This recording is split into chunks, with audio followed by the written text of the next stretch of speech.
సంఘాలకు విశ్వాసులకు దేవుడు చేస్తున్న హెచ్చరిక. నీవు వెచ్చగానైనను చల్లగానైనను ఉండక నులువెచ్చగా ఉన్నావు. సో దేవుడు అంటున్నాడు, అయితే అటన్నుండు, అయితే ఇటన్నుండు, నువ్వు ఉండకు.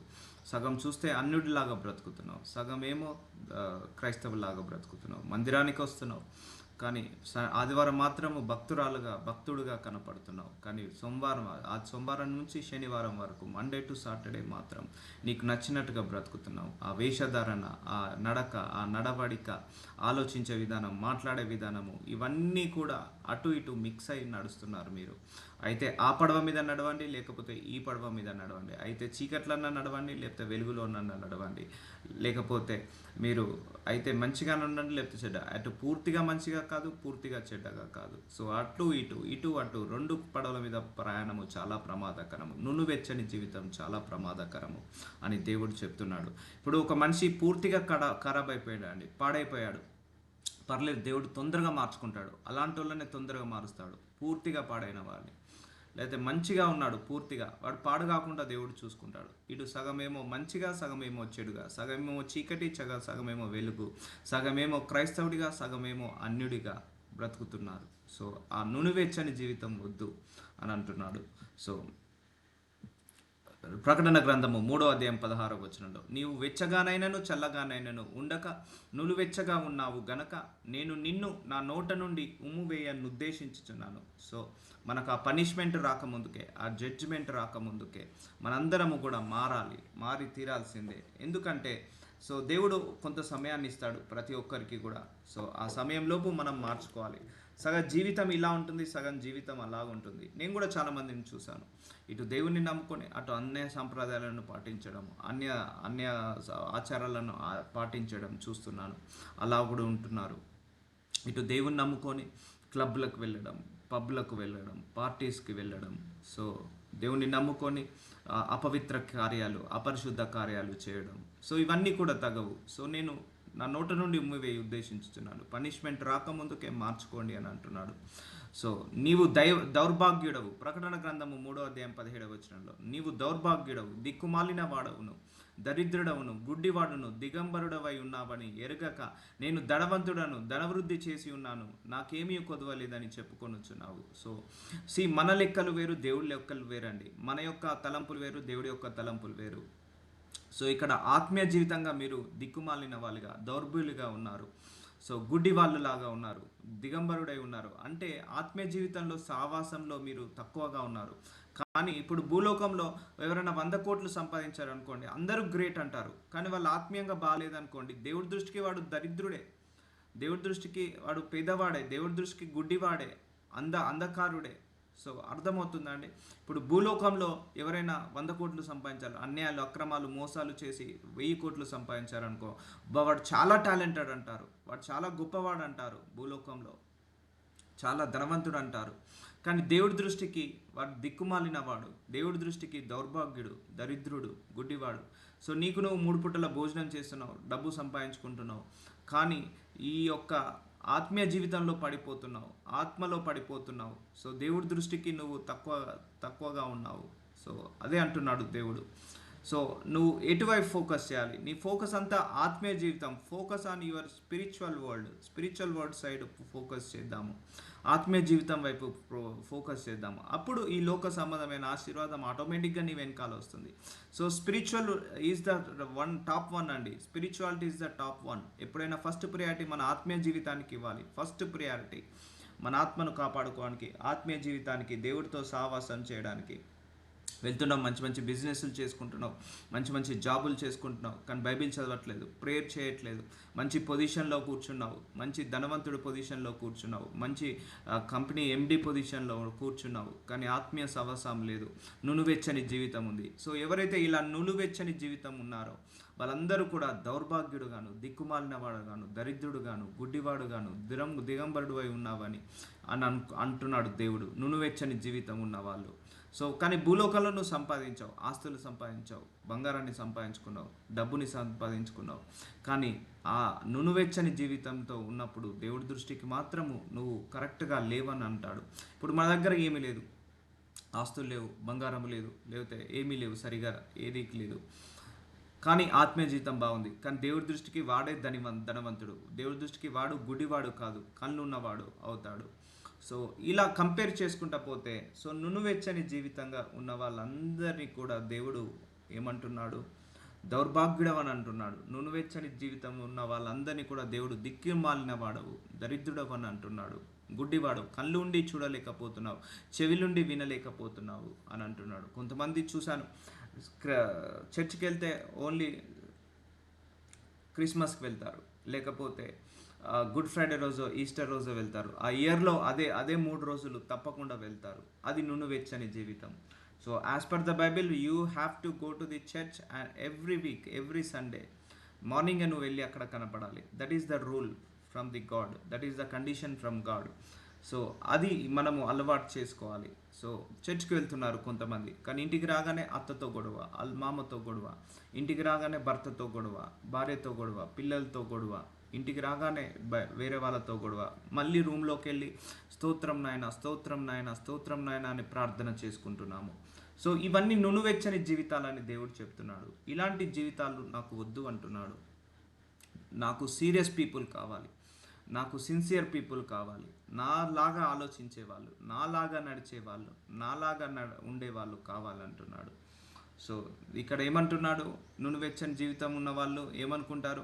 నేను ధనవంతుడను, ధనవృద్ధి చేస్తున్నాను, నాకేమీ కొదవలేదని చెప్పుకొనుచున్నావు.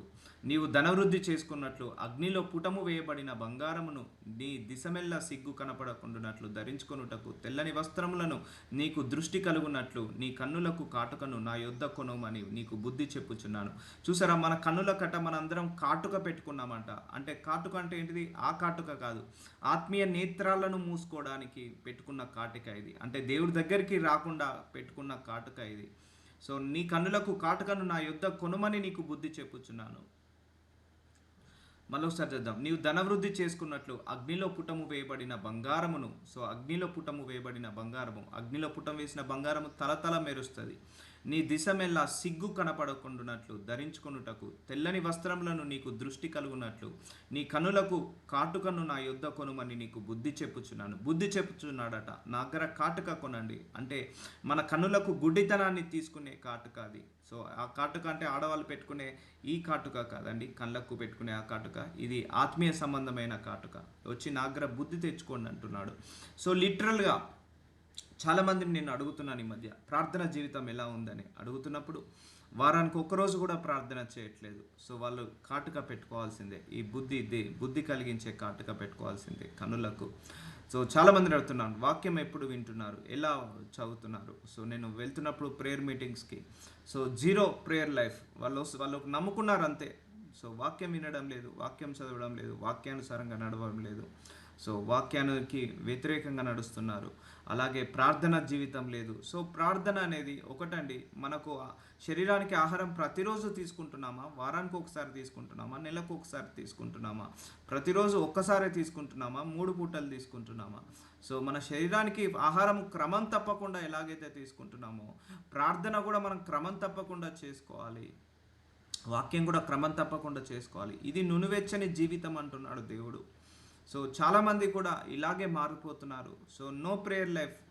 కొత్త బైబిల్ అలాగే సీల్ పెట్టినట్టు ఉంటుంది, తీస్తే మళ్ళీ దుమ్ము దాని మీద అంతా.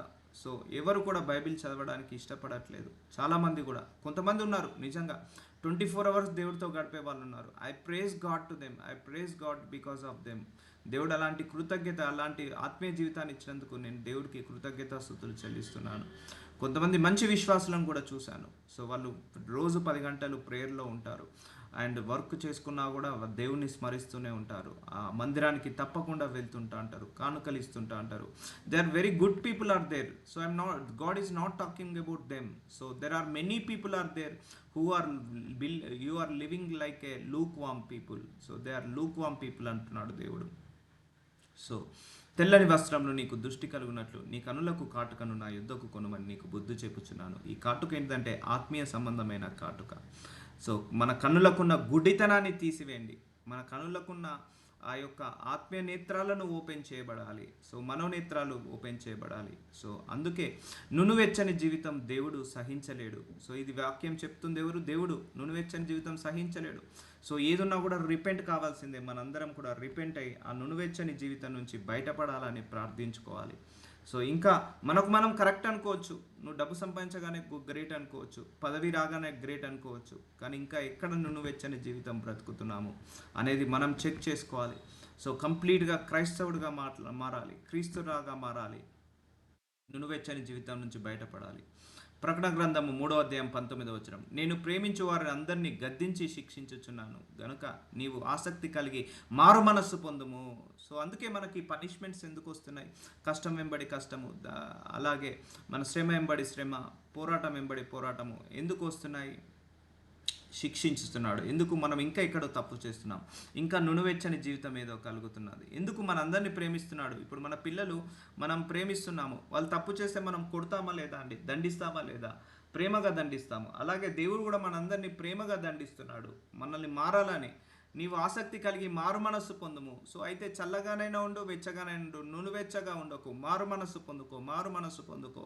సో ఈరోజు దేవుడు సంఘంతో మాట్లాడుతున్నాడు, సంఘాలతో మాట్లాడుతున్నాడు, దైవజనులతో మాట్లాడుతున్నాడు, అలాగే అలాగే ఆ యొక్క విశ్వాసులందరితో మాట్లాడుతున్నాడు. ఎలా ఉంది జీవితం, ఆత్మీయ జీవితం? ఇంకా ఎక్కడెక్కడ తప్పు చేయాలి? Check with your heart, check with your God, check with your God. ఇంకా మనం ఇంకెక్కడెక్కడ తప్పులు చేస్తున్నాము? ఒకవైపు దేవుడి దగ్గరికి వెళ్తున్నాము, అదే కాళ్ళు పబ్బుకు వెళ్తున్నాయి.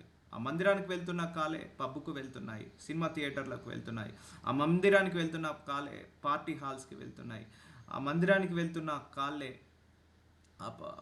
మందిరానికి వెళ్ళి మాట్లాడిన నోరే, దేవుడికి ప్రార్థించిన నోరే, వాక్యం విన్న నోరే, వాక్యం చదువుతున్న నోరే, ఆరాధించిన నోరే, స్తుతించిన నోరే మళ్ళీ బూతులు మాట్లాడుతుంది. సో ఎలా ఉంది ఆత్మీయ జీవితం? ఎలా ఉంది ఆత్మీయ జీవితం? అందుకే నేను ప్రేమించు వారిని అందరినీ, మనందరినీ ప్రేమిస్తున్నాడు ఆయనే. అందుకే పిలుచుకున్నాడు. నునువెచ్చని జీవితం కాదండి. ఒకప్పుడు మనం చీకట్లో నడిచాము, దేవుడు మనందరినీ వెలుగులోకి నడిపించాలని పిలుచుకున్నాడు. ఒకప్పుడు మనం అంధకారంలో నడిచాము, ఆయన మనందరినీ కూడా వెలుగు సంబంధులుగా మార్చాలని పిలుచుకున్నాడు. ఒకప్పుడు అపవిత్రతలో నడిచాము, ఒకప్పుడు అపరిశుద్ధతలో నడిచాము, ఒకప్పుడు అన్యాయంలో నడిచాము. మనందరినీ పిలుచుకొని పరిశుద్ధంగా నడవడానికి, పవిత్రంగా న్యాయంగా నడవడానికి మనందరినీ కూడా ఆయన ఏం చేశాడు? పిలుచుకున్నాడు. కానీ మళ్ళీ పాత జీవితమే, సగం పాత జీవితం, మళ్ళీ కొత్త జీవితం, సగం పవిత్రత, సగం అపవిత్రత. కొన్ని విషయాలలో పడిపోతున్నావు, కొన్ని విషయాలలో నిలబడుతున్నావు, కొన్ని విషయాలలో మార్చుకుంటున్నావు, ఇంకొన్ని విషయాలలో మార్చుకోలేకపోతున్నావు. సగము చీకట్లో నడుస్తున్నావు, సగము వెలుగులో నడుస్తున్నావు, సగం అంధకారంలో నడుస్తున్నావు, సగము ప్రకాశిస్తున్నావు. సో ఇలాంటి లూక్ వామ్ వద్దంటున్నాడు. ఎస్, మనం హ్యూమన్ బీయింగ్స్ తప్పులు చేస్తుంటాం, సహజం. మనము హ్యూమన్ బీయింగ్స్, మనకు ఇద్దరిలో తప్పులు ఈజీగా కనపడతాయి, కానీ మన తప్పులు మనకు కనపడవు. సో దేవుని అడగాలి, నా తప్పులు ఏంటి ప్రభువా? నేను ఎక్కడ తప్పు చేస్తున్నాను నీకే విరోధంగా? Wherever I'm going wrong correct me, teach me, guide me అని ఎప్పుడన్నా అడిగారండి మీరు? అడగాలి దేవుని. నేను నీకు విరోధంగా ఇంకేమైనా తప్పు చేస్తున్నాను, నీకు విరోధంగా ఏమైనా నేను పొరపాటు చేస్తున్నా? Wear ever I'm going wrong correct me my lord, teach me my lord, guide me my lord అని అడగండి. దేవుడు తప్పకుండా ఓకే నీకు ఈ విషయంలో మార్చుకోవాలని మనసు ఇస్తాడు. సో అందుకే నీవు ఆసక్తి కలిగి మారు మనసు పొందుము. సో నునువెచ్చగా ఉండకుండా చల్లగానైనా కానీ వెచ్చగానైనా కానీ ఉండడానికి ఆసక్తి కలగమంటున్నాడు. మనస్సు పొందుము, మారు మనసు పొందుము. సో ఈ రోజు నుంచి మనందరం కూడా మారు మనసు పొందుకోవాలి అనుకుంటవచ్చు. మనందరం కూడా, ఈవెన్ నాతో సహా, మీతో సహా, దేవుడి నుంచి 30 సంవత్సరాలు నడుస్తున్నానే. సో నేను దేవుడి ముందు నిందారహితుడిగా ఉన్నానే, నేను దేవుడి ముందు చాలా పవిత్రుడిగా ఉన్నానే అని మనం ఎప్పుడు కూడా అనుకోవద్దండి. మన తల వెంట్రుకలు ఎన్నున్నాయో, మనం చేసే తప్పులు, పొరపాట్లు, దోషాలు దేవుడి ముందు అన్నిగా ఉన్నాయి. బైబిల్లో ఒక వాక్యం ఉంటుంది, జస్ట్ ఒక మచ్చుకు ఒక వాక్యం చెప్తున్నాను. నీ పొరుగువాన్ని చాటుగా దూషించినా నాకు అసహ్యం అంటాడు. అంటే ఒకరు లేనప్పుడు ఇంకొకరి గురించి నెగిటివ్గా మాట్లాడినా కూడా నాకు అది అసహ్యమే అంటాడు దేవుడు. సో అలాగా మనం ఎన్నిసార్లు మాట్లాడట్లేదు? సో దాన్ని బట్టి కూడా చూస్తే కూడా దేవుడి దృష్టిలో మనము నింద చేసినట్టే కదా, పొరపాటు చేసినట్టే కదా, తప్పు చేసినట్టే కదా. ఇంకొకటి, నీ పొరుగువాన్ని ద్వేషించిన నువ్వు నరహత్య చేసినట్టే అంటారు. మనం ఎన్నోసార్లు ఎంతోమందిని ద్వేషిస్తున్నాం, అంటే దేవుడి ముందు మనం నరహంతకులం అన్నట్టే కదా. సో అందుకే మనం ఎప్పుడు కరెక్ట్ అనుకోవద్దు. మనకు 20 సంవత్సరాలు నడిచిన, 30 సంవత్సరాలు నడిచిన, దేవుడితో 50 సంవత్సరాలు నడిచిన, స్టిల్ మనందరము పాలు తాగే పసి వాళ్ళతో సమానము దేవుడికి. సో అందుకే ఎప్పుడు కూడా ఏదో ఒక తప్పు చేస్తుంటా అంటాం, పొరపాటు చేస్తుంటా అంటాం. మారు మనసు కలిగి మళ్ళీ ఆ తప్పులు చేయకుండా మనల్ని మనము సరిదిద్దుకోవడంలో ఎప్పుడు కూడా ముందుండాలి. కానీ మనందరి బిగ్గెస్ట్ మిస్టేక్ ఏంటంటే మనం ఎప్పుడైనా ఇతరులను సరిచేయాలని చూసుకుంటాం, కానీ మనల్ని మనం సరిచేయాలని ఎప్పుడు కూడా ఆలోచించుకోము. So first change yourself. నీ కంటిలో ఉన్న దూలాన్ని మార్చుకో. నీ అప్పుడు ఎదుటి వాళ్ళ కంటిలో ఉన్న దుమ్ముని చూస్తూలే అని అంటాడు దేవుడు. సో అందుకే ఇలాంటివన్నీ చెప్పుకుంటూ పోతే ఎన్నో ఉంటాయి. ఇప్పుడు ఇతరులను జడ్జి చేయొద్దన్నాడు దేవుడు, తీర్పు తీర్చకండి అన్నాడు. కానీ మనం పొద్దున్న లేస్తే తీర్పు తీరుస్తాం, 10 మందినైనా తీర్పు తీస్తాం. ఆ దైవజనుని కావచ్చు, ఆ విశ్వాసుని కావచ్చు, ఆ అన్యుణ్ణి కావచ్చు, ప్రతి ఒక్కరిని మనం తీర్పు తీరుస్తాము. సో అది దేవుడి దృష్టికి చెడ్డది. కానీ మళ్ళీ మనం ఏమనుకుంటున్నాం, బైబిల్కి చదువుకుంటున్నామే, ప్రార్థన చేసుకుంటున్నామే, సో అలాగే మందిరానికి వెళ్తున్నాము, దశమ భాగాలు ఇస్తున్నాము, కానుకలు వేస్తున్నాము. కానీ నువ్వెచ్చని జీవితం, మళ్ళీ వచ్చి అందరినీ తీర్పు తీరుస్తున్నావు. సో ఇదే వద్దంటాడు దేవుడు. అయితే నువ్వు కంప్లీట్గా అటనుండు, అయితే కంప్లీట్గా ఇటనుండు. వస్తున్నావు, భక్తుల్లాగానే వస్తున్నావు, మళ్ళీ తీర్పు తీరుస్తున్నావు. భక్తుల్లాగే వస్తున్నావు, అందరినీ ద్వేషిస్తున్నావు. భక్తుల్లాగానే వస్తున్నావు, అందరినీ తిడుతున్నావు, బూతులు మాట్లాడుతున్నావు. సో ఏంది ఈ జీవితం, నాకే అర్థం కావట్లేదు అంటున్నాడు దేవుడు. అందుకే దేవుడు బైబిల్లో ఒక రాయబడింది, మనుషుల హృదయం బాల్యం నుంచే చెడిపోయినదని రాయబడింది. అందుకే నోవాహు కాలంలో తుడిచివేసేసాడు దేవుడు. సో మళ్ళీ తుడిచివేద్దామంటే దేవుడు నోవాహుకి ప్రమాణం చేశాడు. ఏమని ప్రమాణం చేశాడు? ఇక భూమిని నేను మళ్ళీ తుడిచిపెట్టను అని. సో ఈ నునువెచ్చని జీవితము చాలా డేంజర్ అని చెప్తున్నాడు. సో కాబట్టి మారు మనసు పొందిరి, నేను శిక్షిస్తాను. అవును, మనం మాట వినకపోతే పిల్లల్ని ఎలాగైతే శిక్షిస్తామో, ఏదో ఒక శ్రమను పెట్టో, ఏదో ఒక పొరపాటు, ఏదో ఒక కష్టాన్ని పెట్టో, ఏదో ఒక బాధను పెట్టో, ఏదో ఒక ఇరుకునో ఇబ్బందినో పెట్టో, దేవుడు మనల్ని మార్చుకోవడానికి ప్రయత్నిస్తాడు. ఆ నునువెచ్చని జీవితం నుంచి బయటపడాలని చూస్తాడు. కాబట్టి మనము కూడా ఆసక్తి కలిగి మారు మనసు పొందుము. సో ఆసక్తి ఉండాలి మన లోపల కూడా. Yes, I want to change myself. ఇంకా నేను మార్చుకునేది ఉంది. నేను ఇప్పటికీ అంటాను, ఇప్పటివరకు నేను మార్చుకున్నది 0.001% మాత్రమే దేవుడి దృష్టికి. మేబీ మనుషుల దృష్టికి అది 80%, 90%, 100% ఉండొచ్చు. కానీ దేవుడి దృష్టికి మాత్రం ఇంకా మన అందరం మారాల్సింది 99.9999% ఉంది దేవుడి దృష్టికి. ఇప్పటివరకు మనము ఇన్ని సంవత్సరాల్లో మనం మార్చుకున్నది 0.001% దేవుడి దృష్టికి. ఎందుకంటే 10,000 కమాండ్మెంట్స్ ఎవరు ఫుల్ఫిల్ చేయగలుగుతారు? సో ఇంకా మనం మార్చుకోవాలి. తుది శ్వాస వరకు we'll try our level best. అవును, పడిపోతుంటా అంటాం, లేపే శక్తి దేవుడికి ఉంది. సో పడిపోయిన ప్రతిసారి మనల్ని లేపే శక్తి దేవుడికి ఉంది. కాబట్టి అలాని పడిపోవడం మనము దేవుడి చిత్తము కాదు. అలాని పడిపోవాలని మనం కూడా కోరుకోవద్దు. సో వీ నీడ్ టు పడిపోకుండా మనల్ని మనం కూడా కాపాడుకోవాలి. ఆత్మీయ జీవితంలో పడిపోకుండా, ప్రార్థన జీవితంలో పడిపోకుండా. ఒకటి గుర్తుపెట్టుకున్నామా, బైబిల్ చదవడం మ్యాండేటరీ, ఆప్షనల్ కాదు. ప్రార్థించడం మ్యాండేటరీ, ఆప్షనల్ కాదు. మందిరానికి వెళ్ళడం మ్యాండేటరీ, ఆప్షనల్ కాదు. కానుకలు వేయడం మ్యాండేటరీ, ఆప్షన్ కాదు. వాక్యం వినడం మ్యాండేటరీ, ఆప్షన్ కాదు. దేవుణ్ణి ఆరాధించడం, స్తుతించడం మ్యాండేటరీ, ఆప్షన్ కాదు. ఇవన్నీ డే టు డే యాక్టివిటీస్లో జరగాలి. మనం మార్నింగ్ లేవగానే బ్రష్ చేయడం ఇట్స్ ఎ మ్యాండేటరీయా, ఆప్షనలా? It's a mandatory. Tooth brush చేయడం అండ్ స్నానం చేయడం మ్యాండేటరీ, ఆప్షనా? ఎవ్రీడే మనం చేస్తాం. It's a mandatory day to day యాక్టివిటీలో. మార్నింగ్ బ్రేక్ఫాస్ట్, మధ్యాహ్నం lunch, night dinner, evening snacks, it's optional, మ్యాండేటరీయా? మ్యాండేటరీ, తప్పకుండా చేస్తాము. ఆఫీస్కి వెళ్ళడం మ్యాండేటరీ, ఇంటి పని చేయడం, వంట పని చేయడం మ్యాండేటరీ. అలాగే దాంతోపాటు ఇవి కూడా మ్యాండేటరీ లాగా తీసుకోవాలి కంపల్సరీ కూడా. ఆఫీస్ పని ఎలాగైతే మ్యాండేటరీలో, 3 పూటల భోజనం ఎలాగైతే మ్యాండేటరీలో, తలస్నానం ఎలాగే మ్యాండేటరీలో, లేకపోతే మార్నింగ్ లేవగానే బ్రష్ చేయడం మ్యాండేటరీయో, అవన్నీ కూడా మ్యాండేటరీ. మనం అన్నం తినే ముందు చేతులు కడుక్కుంటాం, మ్యాండేటరీ. అన్నం తిన్న తర్వాత మళ్ళీ చేతులు కడుక్కుంటాం, మ్యాండేటరీ. సో అలాగే నువ్వు మార్నింగ్ లేవగానే నువ్వు ప్రార్థన ద్వారా నువ్వు కడుక్కోవాలి, నీ వాక్యం ద్వారా కడుక్కోవాలి. పడుకునే ముందు మళ్ళీ ప్రార్థన ద్వారా పడుకోవాలి. నీ హృదయాన్ని వాక్యం ద్వారా కడుక్కొని పడుకోవాలి. So you should keep go like this. యాక్చువల్గా నీ యొక్క ఆత్మీయ జీవితం ఇలాగే కాపాడుకుంటూ వెళ్ళండి, ఇలాగే నడుస్తూ వెళ్ళండి. సో అప్పుడు you will be see the God's glory. So వద్దండి, నునువెచ్చని జీవితం వద్దు. సో ఇప్పటి వరకు మనం బ్రతికుండొచ్చు, అన్యుల్లాగా బ్రతికుండొచ్చు, ఈ లోకానుసారంగా బ్రతికుండొచ్చు. కానీ మనకు అది తగ్గినది కాదు, తెలియక మనం చేసి ఉండొచ్చు. కానీ దేవుడు వాక్యం ద్వారా ఇంత బాగా బోధిస్తున్నాడు పరిశుద్ధాత్మ దేవుడు. కాబట్టి మనందరము కూడా ఇవన్నీ మార్చుకొని మనందరం కూడా నూతన శక్తి పొందుకోవాలని, నూతన మారుమనస్సు పొందుకోవాలని కోరుకొని దేవుడికి చిత్తానుసారంగా, దేవుడి ఆజ్ఞానుసారంగా, దేవుడి హృదయానుసారంగా మనము నడవాలి. మనకు మనము అనుకోవద్దు నేను కరెక్ట్గానే ఉన్నానే, మనకు మనం అనుకోవద్దు నేను నీతిగానే బ్రతుకుతున్నానే, నేను ఎవరి జోలికి పోవట్లేదే. బైబిల్లో ఒకటి ఉంటుంది, నువ్వు మనసులో ఇతరులను శపించినా కూడా అది శాపమే, అది పాపం కిందనే పడుతుందని. సో మనం బయటికి ఎవరిని శపించట్లేదు. నువ్వు పరాయి స్త్రీని మోహపు చూపుతో చూసినా అది వ్యభిచారమే అంటాడు దేవుడు. సో మనం చేయట్లేదు, కానీ కళ్ళతో ఆలోచనలతో ఎన్నో తప్పులు చేస్తుంటా అంటాం. సో ఇవన్నీ కూడా మనకు మనం ఎప్పుడు కరెక్ట్ అనుకోవద్దండి, అప్పుడు నీ తప్పులు నీకు కనపడవు. ఎప్పుడైనా కూడా సీక్ ఫర్ యువర్ మిస్టేక్స్, అంటే నీ మిస్టేక్స్ కోసం నువ్వు సెర్చ్ చేయి, వెతుకు నీ మిస్టేక్స్ ఇంకెక్కడెక్కడ ఉన్నాయి, ఏమేమి ఉన్నాయి, బైబిల్ ముందట పెట్టుకొని చెక్ లిస్ట్ లాగా మార్చుకో. ఎస్ ఇది ఉంది, అది ఉంది, అది ఉంది, అది ఉంది, చాలా మార్చుకునేది ఉంది. మనందరం కూడా చాలా మారాల్సి ఉంది, మనందరం కూడా చాలా మారవలసిన సమయము ఇప్పుడే ఉంది, ఇంకా ముందు ముందు లేదు. సో ప్రకటనల గ్రంథము 3:20 ఇదిగో నేను తలుపు నొద్ద నిల్చుండి తట్టుచున్నాను.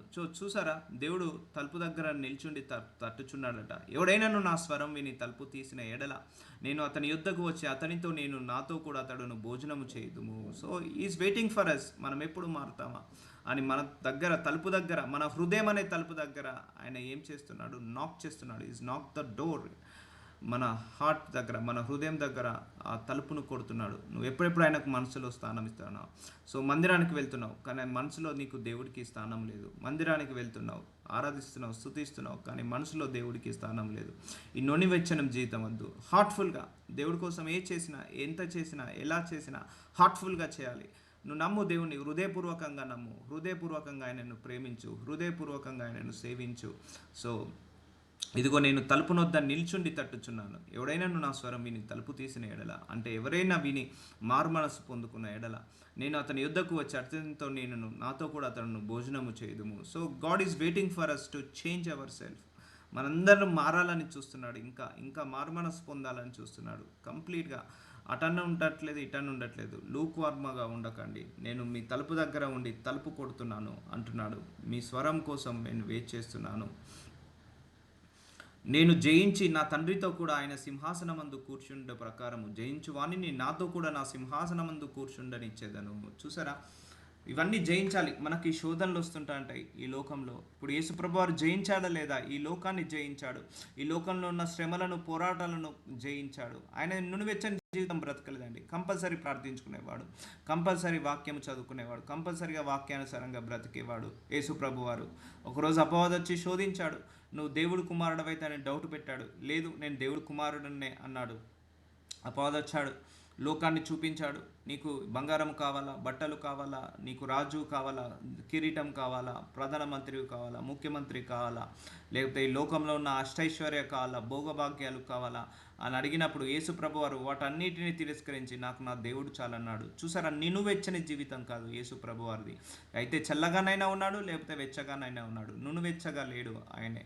సో మనము కూడా అయితే చల్లగానైనా ఉందాం, లేకపోతే వెచ్చగానైనా ఉందాం, అయితే ఇటన్న ఉందాం, అయితే అటన్న ఉందాం, అయితే ఈ పడవ మీద ప్రయాణిద్దాం, అయితే ఆ పడవ మీద ప్రయాణిద్దాం.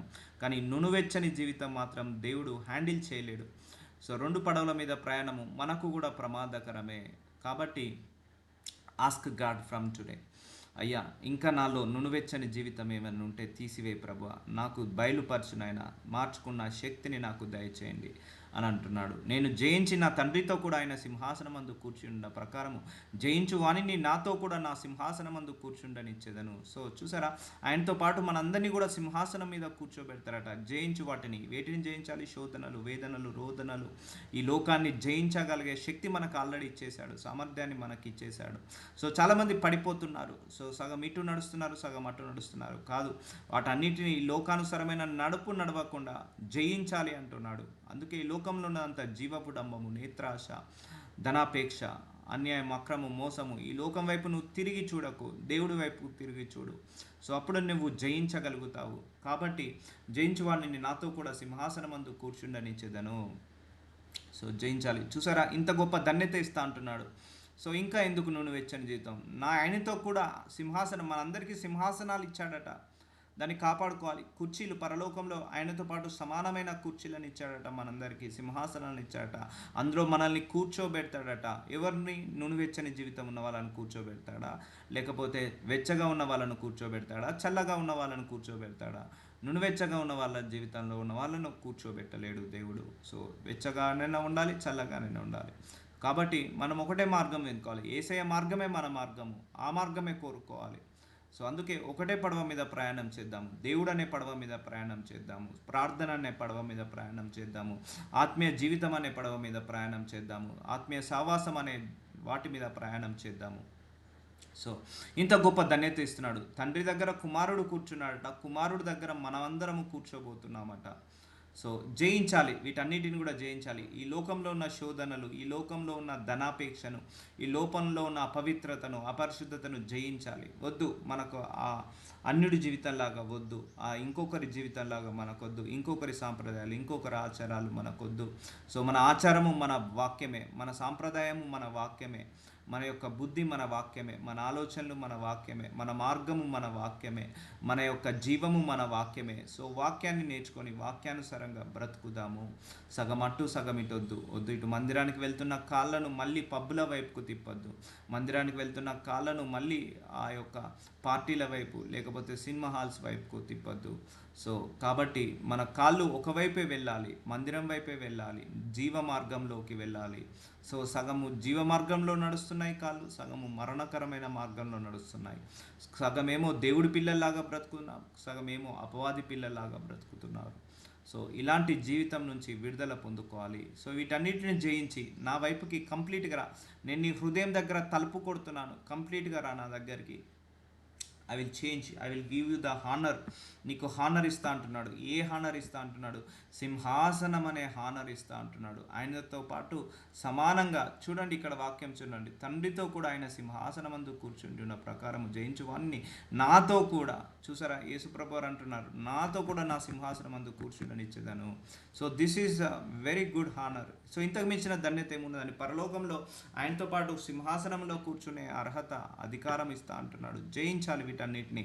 అందుకే అడగండి, తప్పకుండా అడగండి. ఇదే వార్నింగ్ లాగా తీసుకోండి. నునువెచ్చని జీవితం నుంచి బయటపడాలి ప్రభువా, నాకు బయలుపరచునైనా, నన్ను నేను మార్చుకునే శక్తిని దయచేయమని ప్రార్థిస్తున్నాను. అందరిలో ఉంది నునువెచ్చని జీవితం.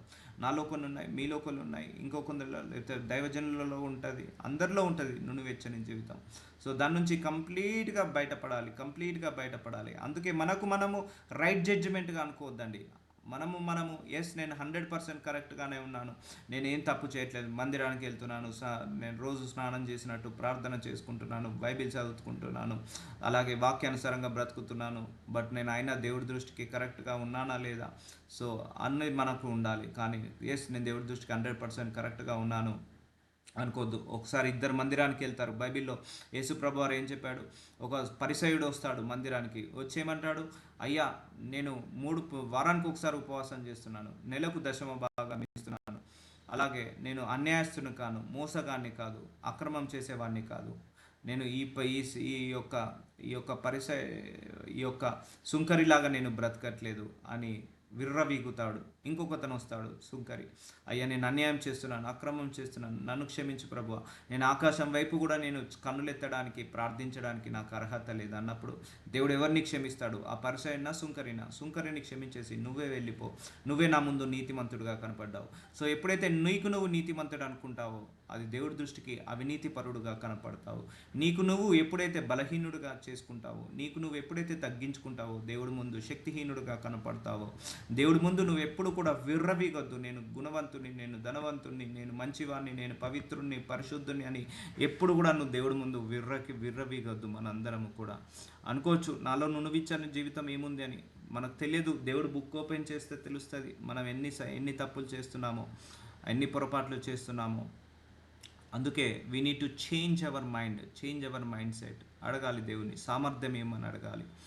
లార్డ్ జీసస్, నాకు ఇన్నును వెచ్చని జీవితం వద్దు నాయనా, నాకు మంచి జీవితాన్ని దయచేయండి, మారు మనసుని దయచేయండి అన్నప్పుడు ఆశ పడితే చాలు నువ్వు ఆయన తృప్తిపరుస్తాడు. సంఘములతో ఆత్మ చెప్పుచున్న మాట చెవిల గలవాడు వినుగాక. సో ఇదంతా ఆత్మ చెప్పుచున్న మాట. ఎవరికైతే చెవులు ఉన్నాయో వాళ్ళు వినును కాక. సో మనందరం కూడా విని వదిలేయకుండా పాటిద్దాము, ఆచరణలో పెడదాము. ఇట్స్ ఎ వార్నింగ్ అంటున్నాడు దేవుడు. This is a warning. ఆ రోజు సాక్షాత్తు యేసయ్యనే వచ్చి మాట్లాడాడు వాళ్ళ ఆమెతోటి, ఒక స్త్రీతోటి మాట్లాడి ఇది చెప్పాడు. నేను చెప్పిన తర్వాత నేను కూడా లైట్గా తీసుకున్నాను, కానీ తర్వాత దేవుడు గుర్తు చేస్తున్నాడు, it's a warning from my end. సంఘానికి చెప్పు, బోధించు, నేను హెచ్చరిక జారీ చేస్తున్నాను. సో ఇంకా ఎవరెవరు హెచ్చరిక ఉన్నారు, ఇంకా చాలామంది ఉన్నారు. ఇప్పుడు నేను వేరే కుటుంబంలో కూడా చాలామంది వాళ్ళు నునువెచ్చని జీవితం 100% వాళ్ళు అలాగే ఉన్నారు. So we are better than them. But అలాని మనము జడ్జిమెంట్ చేసుకోకూడదు. సో దేవుడి దృష్టికి మనం ఎన్నో ఇంకా పొరపాట్లు, తప్పులు చేస్తున్నాం. దేవుడి దృష్టికి ఇంకా మనం నునువెచ్చని జీవితాన్ని బ్రతుకుతున్నాము. So don't judge yourself. అంటే నిన్ను నువ్వు హైప్ చేసుకోకు, నిన్ను నువ్వు ఎక్కువగా దేవుడి ముందు పొగుడుకోకు. నేను కరెక్ట్గానే ఉన్నాను, నేను నీతిగానే ఉన్నాను, నేను పరిశుద్ధంగా ఉన్నాను, నేను రైట్గా ఉన్నాను ఎప్పుడు అనుకోవద్దు. మనం ఎప్పుడు కూడా దేవుడి ముందు we are humble in front of people. మనం హంబుల్గా ఉండాలి దేవుడి ముందు, మనము తగ్గించుకోవాలి.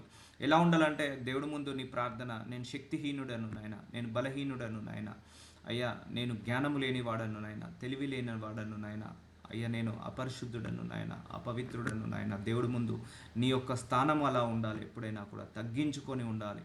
అంతేకాని నేనే తప్పు చేయట్లేదు, నేను నెల దశమ భాగాలు ఇస్తున్నా, నేను కానుకలు ఇస్తున్నా, నేనేం పొరపాటు చేయట్లేదు, వాక్యాన్ని చదువుకుంటున్నా, ప్రార్థన చేస్తున్నా, నేను గుడ్గా ఉంటున్నా పీపుల్ తోటి. So no, don't do that. అలా ఎప్పుడు మనం యాటిట్యూడ్ చూపించద్దు, బిహేవియర్ మార్చుకోవాలి.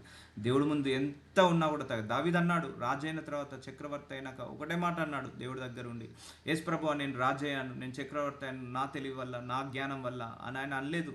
దావీదు ఏమన్నాడు, అయ్యా నేను ఏ పాటి వాడను, నా కుటుంబం ఏ పాటిది, నేను ఏ పాటి వాడను, నన్ను ఇంతగా హెచ్చించడానికి, నన్ను ఇంతగా ఆశీర్వదించడానికి, హూ ఆమ్ ఐ అన్నాడు. నేను ఎవరిని అయినా కూడా నీకు ఇది కొంత మాత్రమే అని అన్నాడు. తగ్గించుకున్నాడు. రాజు అయినాక ఈ మాట అన్నాడు, చక్రవర్తి అయ్యాక ఈ మాట అన్నాడు, గొప్ప రాజ్యానికి అధికారి అయినాక ఈ మాట అన్నాడు, ప్రధానమంత్రి అయినాక ఈ మాట అన్నాడు. నేను ఏ పాటి వాడను ప్రభువా, ఎక్కడో గొర్రెలు కార్చుకున్న నేను ఇక్కడ దాకా వచ్చాను. కానీ ఈ కాలంలో అందరూ ఏమంటారు, నా స్కిల్ వల్ల, నా టాలెంట్ వల్ల, నా హార్డ్ వర్క్ వల్ల, నా తెలివి వల్ల, నేను ప్రార్థన చేసుకోవడం వల్ల ఇంత దూరం వచ్చానని చాలామంది విర్రవీగుతారు. కానీ దావీదు అలా విర్రవీగలేదు. So it's what a good heart. అందుకే దావీదుని దేవుడు ఒకటే మాట అన్నాడు, నువ్వు నా హృదయానుసారుడివి దావీదు అన్నాడు. సో దేవుడికే మహిమనిచ్చాడు. ఒకవేళ మీరు ఆశీర్వదించబడితే దేవుణ్ణి మహిమ ఇవ్వండి. ప్రతి విషయంలో దేవుణ్ణి గణపరచండి. నీకున్న ఆహారాన్ని బట్టి, నీకున్న విశ్వాసాన్ని బట్టి, అన్ని విషయాలను బట్టి దేవుణ్ణి మహిమపరచండి. సో దేవుడికే గ్లోరీ ఇవ్వండి. సో ఇక్కడ నేను వాక్యం బోధిస్తున్నా అంటే నాది కాదు, దేవుడి గొప్పతనం అది, దేవుడి యొక్క ఆత్మ గొప్పతనం. సో అందుకే నేను దేవుణ్ణి గణపరుస్తాను. ప్రార్థించగానే జవాబు వచ్చిందంటే నేను ఒకటే అంటాను, దేవుడి యొక్క కృప, గ్లోరీ టు గాడ్. ఇమీడియట్గా నేను ఆయనకు ట్రాన్స్ఫర్ చేస్తాను, ఆయనకు ఇవ్వాల్సిన ఘనతను నేను ట్రాన్స్ఫర్ చేస్తాను. ఏమైనా టెస్ట్ మోన్ చెప్పగానే you will see, you can observe me, just glory to God అంటాను అంతే. So I will transfer that credit, I will transfer that honour, I will transfer that power, మహిమ దేవుడికే ట్రాన్స్ఫర్ చేసేస్తాను. I will not take it. So దేవుడి ముందు మనము ఈరోజు నుంచి లూక్వామ్గా కాకుండా మనము చల్లగానైనను వెచ్చగానైనను బ్రతుకుదామని మరొకసారి ప్రార్థించుకుందాం. నజరుడైన యేసయ్య, ఇదిగో తండ్రి, అయ్యా మాకు వాక్యం తెలియక ఇప్పటి వరకు మేము చల్లగానైనను వెచ్చగానైనా ఉండక నునువెచ్చని జీవితం బ్రతికామయ్యా. సగము క్రైస్తవుడిగా, సగము అన్యుడిలాగా బ్రతికాము. సగము చీకట్లో నడిచాము, సగము వెలుగులో నడిచాము, సగము అంధకారంలో నడిచాము, సగము ప్రకాశించట్లో నడిచాము, సగము మంచివారిగా, సగము చెడ్డవారిగా ఉన్నామయ్యా. ఎస్ మై లార్డ్, సగము ఆత్మలో నడుస్తున్నాము, సగము శరీరంగా బతుకుతున్నాము, సగమేమో పరలోకం వైపు నడుస్తున్నాము, సగమేమో లోకం వైపు నడుస్తున్నాము. ఈ నునువెచ్చని జీవితం నుంచి మీరే మమ్మల్ని విడుదల కలిగించునైనా. మీరు మమ్మల్ని ఎలా మార్చుకోవాలనుకుంటున్నారో, మా మీదికి జడ్జిమెంట్ రాకముందుకే, పనిష్మెంట్ రాకముందుకే, ఇలాంటి ఉపద్రవం రాకముందుకే మమ్మల్ని మీరు ముందుగానే మమ్మల్ని మార్చుకునే శక్తిని, జ్ఞానాన్ని, మనస్సుని కూడా మాకు దయచేయమని నజరుడైన యేసు నామములో ప్రార్థిస్తున్నాను తండ్రి. ఆమేన్.